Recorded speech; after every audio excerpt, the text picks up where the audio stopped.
ऐसा कैसे हो सकता है कि एक शैतानी व्यक्ति शैतान को, क्योंकि जो शैतान था वो इंसान की बलि लेता है और कोई धरती पर इंसान की बलि नहीं लेता, लेकिन जैसे ही उसने इंसान की बलि ली और बाइबल कहती है कि वो इजराइल हारने लगा। क्यों इजराइल हारने लगा? अगर परमेश्वर इजराइल के साथ था तो शैतान का काम सफल कैसे हो सकता है? उसमें परमेश्वर हमें एक सीखने के लिए चीज बोल रहे हैं। आपका वैरी, आपका दुश्मन आपसे ज्यादा समर्पित अगर होकर चले, परमेश्वर के सामने उन्होंने एक भी कुर्बानी नहीं दी, लेकिन उनका जो वैरी था वो अपने बेटे की कुर्बानी दे गया। परमेश्वर इस बात से गुस्सा था इजराइल के ऊपर से कि तुम्हारे दुश्मन को कुर्बानी का बोने का अर्थ मालूम है, लेकिन जो मेरी प्रजा है इनको कुर्बानी का बोने का अर्थ मालूम नहीं है अभी तक। और बाइबल कहती वो हारने लगे और बड़ी सोच में पड़ गए कि अगर परमेश्वर हमारे साथ है तो शैतान हमारे ऊपर अटैक क्यों कर सकता है, वो हमारे ऊपर कब्जा कैसे कर सकता है, वो हमारे ऊपर सफल कैसे हो सकता है। जब मैं छुटकारे की आपसे बात करता हूं तो ये बात ध्यान में रखो कि छुटकारा सिर्फ परमेश्वर के ऊपर निर्भर नहीं करता।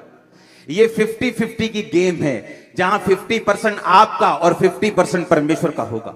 इसलिए बाइबल कहती, परमेश्वर ने कहा तुम परमेश्वर के, यीशु मसीह के सहकर्मी हो।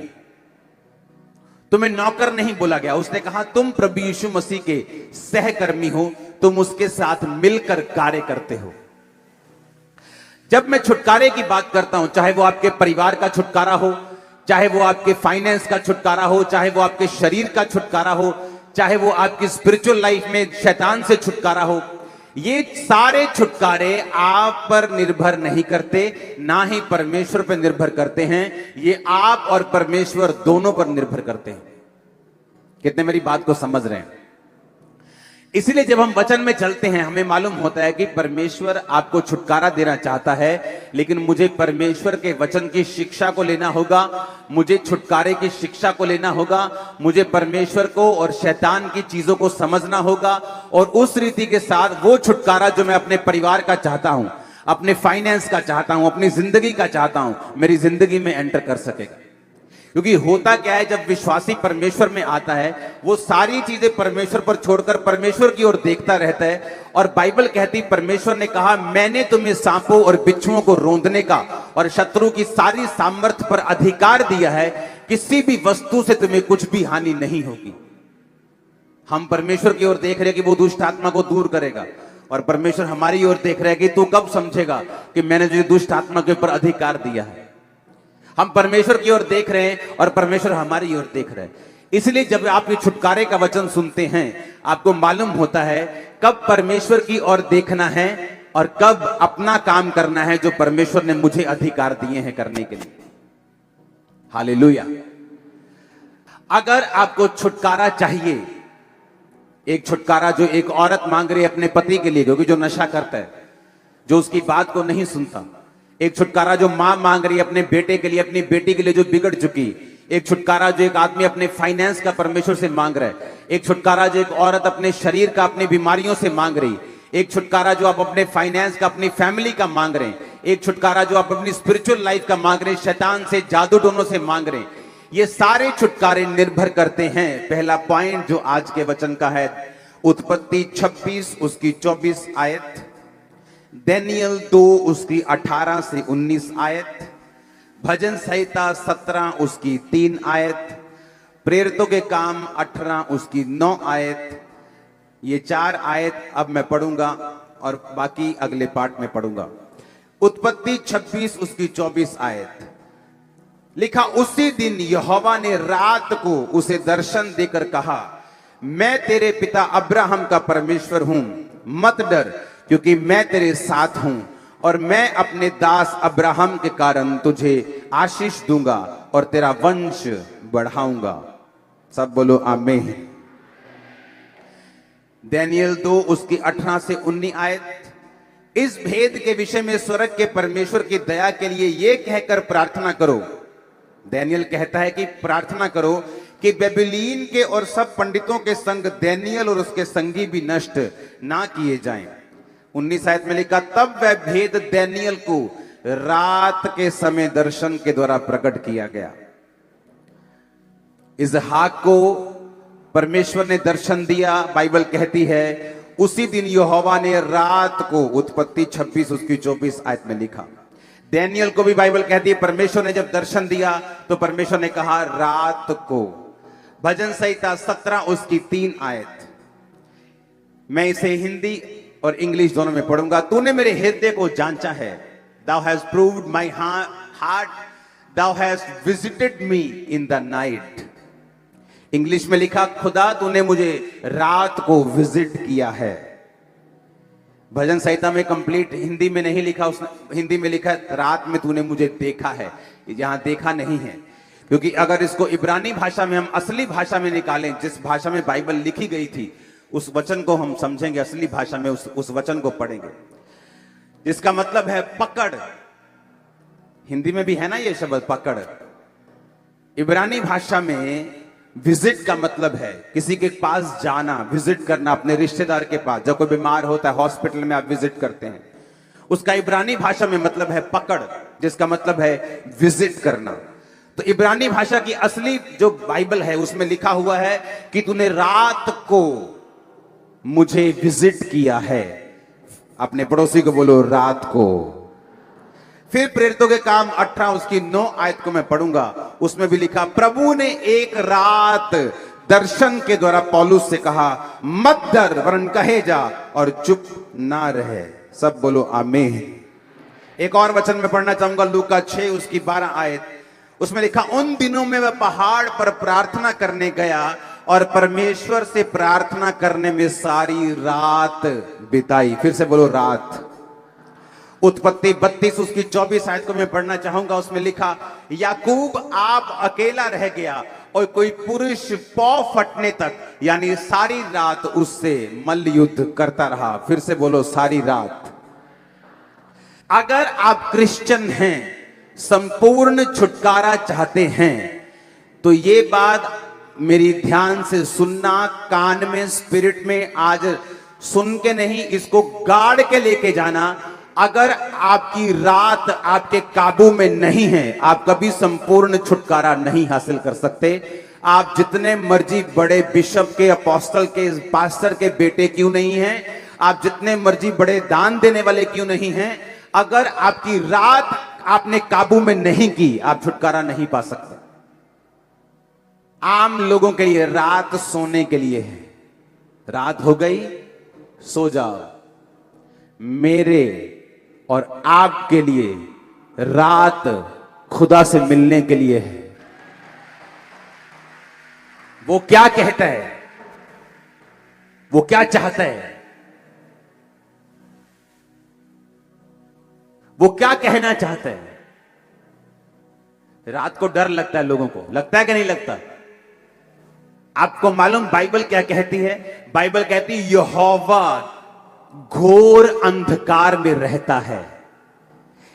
जिनको अंधेरे से डर लगता है, शैतान उनको डराता है कि मैं यहां पे हूं, लेकिन घोर अंधकार में शैतान नहीं, क्रिश्चियन लोगों के लिए परमेश्वर खड़ा है। जब रात होती है लोगों को डर लगता है क्योंकि शैतान उन्हें डराता है। क्रिश्चियन लोग नहीं डरते, क्यों? उसी रात को परमेश्वर दर्शन के द्वारा, सपने के द्वारा आपसे बात करके आपको छुड़ाने की कोशिश करता है और करता है। आप मेरी बात समझना ध्यान से। दूसरे लोगों के लिए रात सोने का टाइम है, एक क्रिश्चियन के लिए रात कम्युनिकेशन करने का, दर्शन देखने का, ड्रीम देखने का, खुदा से कांटेक्ट करने का, सुपर नेचुरल जहां नेचुरल से मिले, आसमानी ईश्वरीय ताकत जब आपकी ताकत से मिले, ये वो टाइम है। इसलिए मैंने क्या कहा, अगर आपकी रात आपके काबू में नहीं है तो मैं आपको बिना देखे, आपकी केस को बिना सुने मैं आपको बता सकता हूं कि आपकी लाइफ में अभी संपूर्ण छुटकारा नहीं है। इसलिए रात को आप ब्लू फिल्म में देखते हैं, रात को मोबाइल आपको खतरनाक तरीके से छेड़ता है, रात को आपको हर तरह के काम याद आते हैं, रात को जब नींद नहीं आनी चाहिए जिस टाइम आपको तब भी आती, लेकिन अगर आप टीवी देखने जाएं फिर नींद नहीं आती, लेकिन अगर आप बाइबल पढ़ने लगे आपको नींद आने लगती है। आप मोबाइल पे चले जाए 2 घंटे आप भी देखते रहते किसने क्या कमेंट किया, लेकिन अगर आप वही 2 घंटे में प्रेयर करने लग जाएं आपको नींद आने लगती है। आपको मालूम होना चाहिए कि शैतान कहीं ना कहीं आपके छुटकारे को रोकने की कोशिश कर रहा है। रात, उत्पत्ति 26-24 फिर से पढ़ो।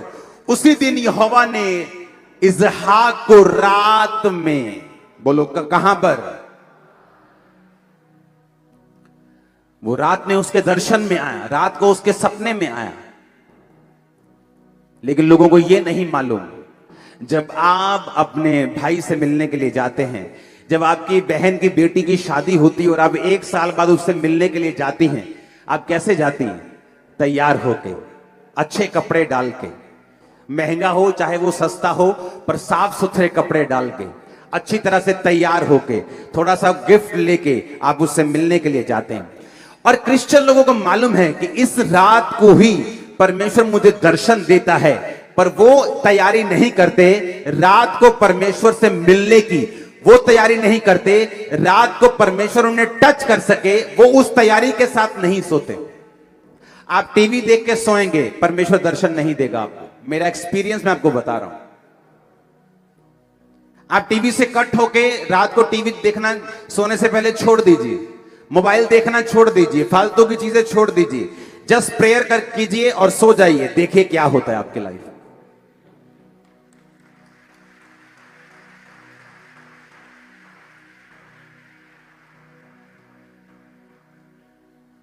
जब मैं इंडिया से बाहर था 21 दिनों के लिए, और रोज प्रेयर में, कोई व्हाट्सएप नहीं था तब, फोन पे इंटरनेट नहीं था, फोन सिंपल वाले होते थे, छोटा सा कैमरा होता था फोन में, कभी फोटो खींचने वाला, तब की बात मैं कर रहा हूं।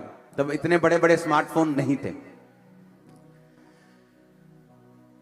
और ना ही लोगों को मालूम होता कि स्मार्टफोन क्या, बस फोन होते थे अच्छे नोकिया के कैमरे वाले। उस टाइम में जब मैं प्रार्थना करता था, और टीवी चैनल भी कौन सा था, क्रिश्चियन, मेरे रूम में, जस्ट प्रेयर देखना, टीवी तो Christian channel, just prayer, TV देखा फिर क्रिश्चियन चैनल। जैसे मुझे लग रहा है मैं बोरिंग हो गया हूं, बोर हो गया हूं। 21 दिन ऐसा लगता है क्या लाइफ है। उठो, नाश्ता करो, प्रेयर, अगर नाश्ता नहीं करना, फास्टिंग में हो तो प्रेयर, उसके बाद बैठ जाओ, बाइबल पढ़ो, उसके बाद वही टीवी, फिर वही वचन, फिर। लेकिन आप इमेजिन करना, मुझे ऐसा हो गया था कि जब मैं सोता था और उठता था, मुझे ये नहीं मालूम होता कि दोपहर है कि रात है, क्योंकि वो सारा शेड्यूल ही मेरा ऐसा हो गया था कि मालूम नहीं कि कब दिन है कब रात है। रूम खिड़की खोलो तो मालूम होता है बाहर रोशनी है तो दिन है। आप इमेजिन करो, उन दिनों में परमेश्वर ऑलमोस्ट हर दूसरे या तीसरे दिन सपने में आके मुझे मसा करता था, मेरे सपने में आके, मेरे स्पिरिचुअल फादर के रूप में। और अगर परमेश्वर ने मेरे सिर पे हाथ रखा है ऐसे, अगर मेरे स्पिरिचुअल फादर ने मेरे सपने में आके, क्योंकि परमेश्वर अपने दासों के मुंह को इस्तेमाल करता है, हम आपके सपने में नहीं आ सकते, लेकिन वो अपने अभिषिक्त लोगों के फेस को यूज करता है आपके सपनों में। तो वो आके ऐसे मेरे सिर पे हाथ रखते थे, और जब मैं उठता था मुझे ऐसा लगता नहीं था, ऐसा पता था कि मेरा सिर ऐसे, जैसे किसी ने फिजिकली मेरे सिर पे हाथ रखा हो, और मुझे सामर्थ्य महसूस होती थी। और जब उन 21 दिनों के बाद जब मैं इंडिया वापस आया, आप उस क्रूसेड को अगर देखेंगे, अभी भी रोंगटे खड़े हो जाएंगे आपके देखकर। अगर मेरी तैयारी नहीं है तो मेरा रिजल्ट भी वैसा नहीं है। आपका एनिमी अपनी लाइफ को सरेंडर कर रहा है, आपका एनिमी सब कुछ छोड़ छाड़ के आपको दबाने के लिए आ गया। और आप अगर टीवी देखेंगे, अगर आप रात को सोएंगे, अगर आप ऐसा कुछ नहीं करेंगे, तो मत सोचो आप क्रिश्चियन हैं तो आप अपने आप जीत जाएंगे या आपको अपने आप छुटकारा मिल जाएगा। इसलिए मैंने कहा कल हम फास्टिंग प्रेयर करेंगे 40 डेज की। अब रोज चर्च में 40 दिन प्रार्थना होगी 9 से 5। आप फास्टिंग में आएंगे, प्रेयर करेंगे 5 बजे लंगर के साथ, आप अपनी फास्टिंग को खोलेंगे। हम प्रेयर करेंगे पंजाब के लिए, हम प्रेयर करेंगे जीतने के लिए। वैरी और दुश्मन आपके पांव के नीचे होगा, मैं आपको बता रहा हूं। लेकिन एक बात याद रखना, क्योंकि आप यहोवा को मानते हैं और जीसस को मानते हैं, इसका मतलब ये नहीं आप हर टाइम जीतेंगे। जब तक आप उस विक्ट्री के लिए, जब तक आप उस छुटकारे के लिए, जब तक आप उस जीत के लिए अपना प्रयत्न नहीं देंगे, अलर्ट नहीं होंगे, आप समर्पित नहीं होंगे, तब तक वो छुटकारा आपकी लाइफ में एंटर नहीं करता। अगर आपकी नाइट लाइफ आपके काबू में नहीं है, मेरा परिवार जानता है रात को मैं कहां होता हूं, मैं अपने प्रेयर रूम में जाता ही जाता हूं, अपनी प्रेयर करके मुझे वापस आना है। वो नाइट 11 बजे हो, वो 12 हो, वो 1 हो, वो 2 हो, लेकिन उस नाइट में मुझे प्रेयर करनी है। ये मेरी शुरू से आदत रही, जब से मैं मसीह में आया हूं। मुझे आज 18 साल हो गए, बैप्टिज्म डे है मेरा आज, 18 साल हो गए मुझे बैप्टिज्म लिए। तो मुझे मालूम है कि मुझे नाइट प्रेयर में जाना है। ये मेरी लाइफ का हिस्सा बन चुका है, ये मेरी लाइफ का एक अटूट हिस्सा बन चुका है। मैं एफर्टलेस हूं इस चीज में कि मुझे नाइट प्रेयर करनी, मैं एफर्टलेस हूं कि मुझे मॉर्निंग अपनी पर्सनल प्रेयर करनी। पर्सनल प्रेयर के पहले कोई काम मुझे पसंद नहीं। आप जितना मर्जी इंपॉर्टेंट इशू लेके आओ मेरे पास, लेकिन जब तक मैंने अपनी पर्सनल प्रेयर कंप्लीट नहीं की, ना तो मैं लोगों से मिलना चाहता हूं, ना मैं अपनी फैमिली से बात करके खुश हूं। मुझे पहले अपनी पर्सनल प्रेयर करनी है, उसके बाद मैं आऊंगा और बाकी सारे काम करूंगा। ये मेरी लाइफ है। मुझे मालूम है कि परमेश्वर ने मुझे छुटकारा दिया है, कैसे दिया है ये भी मुझे पता है, अब कैसे वो बना रहेगा ये भी मुझे पता है, और छुटकारा जो मुझे चाहिए मुझे कैसे मिलेगा ये भी मुझे पता है। और यीशु मसीह के नाम में आज से आपकी लाइफ प्रेयरफुल, आज से आपकी लाइफ समर्पित, आज से आपकी लाइफ पापों से रहित। आमीन। चाहे तो ये फायर आपकी बॉडीज में, हड्डियों में, ब्लड में जाए। Hallelujah, hallelujah. कई लोगों को आज छुटकारे की जरूरत नहीं होती, उन्हें लगता है कि मेरी बॉडी भी ठीक है, मेरा परिवार भी ठीक है। लेकिन अगर आपको बाइबल कहती है अगर तू स्थिर है, अगर तू खड़ा है, तो चौकस रहना कहीं तू गिर ना जाए, क्योंकि आगे शैतान भला नहीं है, वो अच्छे लोगों पे अटैक करना चाहता है, वो आपकी सेहत पे, आपके फाइनेंस पे अटैक करना चाहता है। अगर कोई खड़ा है आराम से बोलता है, मुझे लगता है कि मुझे इन चीजों की जरूरत नहीं, मुझे नाइट में सब कुछ ठीक है मेरा। अगर आपका सब कुछ ठीक है तो शैतान ये चाहता है कि फ्यूचर में वो ठीक ना रहे। लोग अपनी स्टोरी सुनाते हैं, मैं बड़ा अच्छा था, मेरा फाइनेंस बड़ा अच्छा था, लेकिन ये फलानी चीज हो गई, उसके बाद मैं डाउन हो गया। लोग बोलते थे कोविड के टाइम जब लॉकडाउन लगा, अब देखते हैं चर्चेस कैसे चलते हैं, अब देखते हैं जब लोग नहीं आते, हम देखते हैं कौन खड़ा रहता है। हमने लाइफ में इतनी चैरिटी नहीं की जितनी कोविड के टाइम में चैरिटी की। लाइफ में कभी, रोज लाखों रुपए का सामान आता था, रोज, एवरी डे।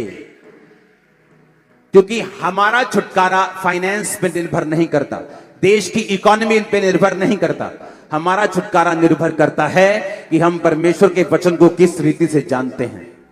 आमीन। बाइबल कहती पौलुस और सिलास को पकड़ के लेके कहते यीशु मसीह का प्रचार करते हैं ये लोग, पकड़ लो इनको, ये हीलिंग का पाखंड करते हैं, इन्हें पकड़ लो। बाइबल कहती उन्हें पकड़ लिया। बाइबल कहती आधी रात में, आधी रात, मिडनाइट का मतलब 12 बजे, 11-12 बजे पौलुस और सिलास उठे और जोर जोर से वर्शिप करने लगे। और उनके पांव जो थे वो लकड़ी में कील के साथ ठोके हुए थे, और वो वर्शिप कर रहे थे।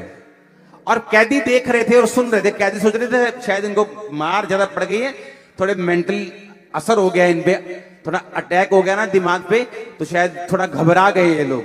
और बाइबल कहती आधी रात जब वो आराधना कर रहे थे, उस जेल की नींव हिली, स्वर्गदूत आए, बंधन खुले, परमेश्वर ने उसी रात उन्हें आजाद कर दिया। आप क्रिश्चियन हैं, मेक श्योर आपको नाइट की वैल्यू मालूम हो। हालेलुया। मेक श्योर, मैंने कहा आपकी नाइट की वैल्यू मालूम हो। आमीन। क्योंकि दूसरे लोगों के लिए नाइट का मतलब है मस्ती, नाइट का मतलब है सोना, नाइट का मतलब है अपने शरीर को आराम देना, लेकिन हमारे लिए वो मकसद अलग है। नाइट का मतलब है खुदा के साथ कम्युनिकेट करना, उसके साथ बात करना, उसके दर्शनों को लेना, उसकी आवाज को सुनना, स्ट्रेटेजी को लेना जो परमेश्वर ने आपके लिए रखी हुई है, और उसकी बरकत को लेना। कब सुलेमान ने बुद्धि पाई बताओ मेरे को? हां, रात को, असली रात को के सपने में, सपने में उसने कुर्बानियां चढ़ाई इतनी कि परमेश्वर खुश हो गया। परमेश्वर रात को आए, बोले सुलेमान क्या चाहिए? सपने में बात कर रहा है परमेश्वर से। सपने में आदमी बात कैसे कर सकता है? मेरे को ये बात बताओ। परमेश्वर अगर सपने में आके आपसे पूछे तो आप बात कैसे कर सकते हैं? अगर आप सोने से पहले तैयारी करें तो आप सपने में बात कर सकते हैं, लेकिन सोने से पहले तो लड़कियां याद करके तुम सोते हो कि किसको टक्कर मारी आज, किसको नहीं मारी, किसको देखा है, किसको नहीं देखा, किसके साथ चैटिंग की है, किसके साथ रह गई है, किसने आंख में टक्का किया, किसने नहीं किया। तो सपने में परमेश्वर बात क्या करेगा तुमसे? सपने में परमेश्वर बात करेगा अगर तुम रेडी हो। सुलेमान रेडी होकर सोया कि मैं इतनी बड़ी प्रजा का न्याय कैसे करूंगा, लाखों लोग हैं मेरे सामने, मुझसे उम्र में ज्यादा हैं, मैं इन लोगों के साथ बात कैसे करूंगा। हे परमेश्वर दया कर, दया कर, दया कर, दया कर, दया कर कर कर, कर सो गया। आप प्रेयर में सोएंगे, आप फास्टिंग में सोएंगे, आप मेडिटेशन में सोएंगे, आप यीशु मसीह के लहू को याद करते करते सोएंगे, जिंदगियां बदल देगा वो आपके परिवारों। लेकिन अगर हमारा सोना सही नहीं है, क्योंकि आपके शरीर को रेस्ट की जरूरत है, लेकिन आज जो विषय मैं आपसे बात कर रहा हूं, मैं कह रहा हूं क्या आप तैयार हैं? रात को सुनो मेरी बात, दानियल 2 उसकी 19 आयत, वे भेद दानियल को रात के समय, फिर से बोलो रात के समय। भजन संहिता 17 उसकी 3 आयत, Thou has proved my heart, तूने मेरे हृदय को जांचा है। Thou has visited me, तूने रात को मुझे कहा क्या किया है? विजिट किया है। कब किया है? रात को। हिंदी में लिखा तूने मुझे देखा है, हम इंग्लिश बोलते हैं, हिंदी दोनों छोड़ दो, इब्रानी भाषा में लिखा तूने रात को मुझे पकड़, यानी देखा है, विजिट किया है। इब्रानी भाषा में लिखा तूने रात को मुझे विजिट किया है। प्रेरितों के काम 18-19, परमेश्वर ने एक रात दर्शन में, एक रात, पौलुस से भी परमेश्वर रात को बात कर रहा है। लूका 6:12 यीशु मसीह बाइबल कहते हैं कि प्रार्थना करने के लिए पहाड़ पर गए और सारी रात प्रार्थना की। मत्ती 32 उसकी 24 आयत, याकूब अकेला रह गया और सारी रात प्रार्थना की और मल्ल युद्ध किया, यानी प्रार्थना की। अब मुझे ये बात समझनी है कि नाइट नॉन क्रिश्चियंस के लिए अलग हो सकती है, पर फॉर क्रिश्चियन नाइट का मतलब है एक ऐसा टाइम जब आप अपने कर्ता से, आप अपने बनाने वाले से, आप अपने प्रेम करने वाले से, आपके लिए जिसने कुर्बानी दी, जो आपका परमेश्वर है, आप उससे बात कर सकते हैं उस रात को। कम्युनिकेशन पॉइंट है वो, कम्युनिकेशन टाइम है वो। रात वो समय है जब सुपरनैचुरल नेचुरल से मिलता है, जब ईश्वरीय शक्ति आपकी बॉडी के ऊपर उतरती है। आपको मालूम होता है, मैंने ऐसे गवाहियां देखी, संडे चर्च में आते, थर्सडे चर्च में आते हैं, प्रार्थना रिसीव किया, आमीन कहा, और रात को जब अपने घर में गए, सपना आया कि आप मेरे सपने में आए, आपने ले हैंड, मैंने थोड़ी ले हैंड किया सपने, मैं तो अपने घर में हूं, वो स्वर्गदूत है, मेरे सपने में ले हैंड किया। और जब मैं सुबह उठा, जब मैं सुबह उठी, मैं प्रेग्नेंट थी, मैं पेट से हील था, मैं ब्रेन में हील था। ये क्या था? ये कम्युनिकेशन था रात के समय जो परमेश्वर ने आपके साथ किया। मेक श्योर कि नाइट लाइफ आपकी बेस्ट हो। लोग नाइट बोलते हैं, गोवा चलते हैं, वहां नाइट लाइफ अच्छी है, वहां डिस्को जाएंगे, वहां डांस करेंगे, बार में जाएंगे। आपकी नाइट लाइफ कैसी है? नाइट में आपको प्रेयर करनी है। एक समय रखना है जब रात में आप प्रार्थना करने के लिए 1 घंटा चाहे जरूर उठें। एक समय रखना है कि प्रार्थना जब आपको सोने के लिए जाना है तो उससे कुछ देर पहले आप टीवी मोबाइल से दूर होकर आप प्रेयर करें फैमिली के साथ। उसके बाद आप जाएं। मैं आपको बता रहा हूं, चंद दिनों में ही आपकी लाइफ चेंज होना, मोड़ लेना, छुटकारे में एंटर करना शुरू कर देगा। हालेलुया।